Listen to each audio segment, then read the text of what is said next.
হাজবেন্ডের ডিউটির কারণে আজ সারাটা দিন সে ফিরতে পারবে না। ভাবছি রান্না বান্নার আর ঝামেলা করবো না, দুপুরবেলাটা আমি আর ছেলে ওই সিদ্ধ ভাত করে খেয়ে নেব। ছেলেকে বলি, বাবু সিদ্ধ ভাত রান্না করছি, তোমায় কি একটি অমলেট বানিয়ে দেবো?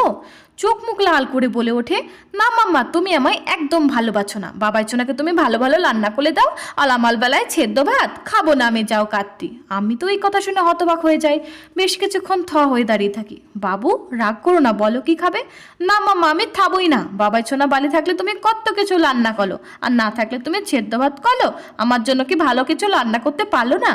হ্যাঁ, কিন্তু রান্না করে তো আমরা তিনজনেই খাই, বাবাই সোনাকে তো আর একা দিই না। তবে আজ তুমি রান্না করছো না কেন? ভেবে দেখলাম ছেলে কিন্তু ঠিকই বলছে।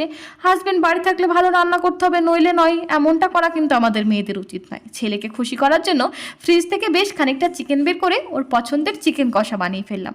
খেতে বসে ছেলেটা আজ ভীষণই খুশি। তবে কি আমি এতদিন ভুল করে এসেছি? আচ্ছা, তোমরাও কি এমনটাই করো?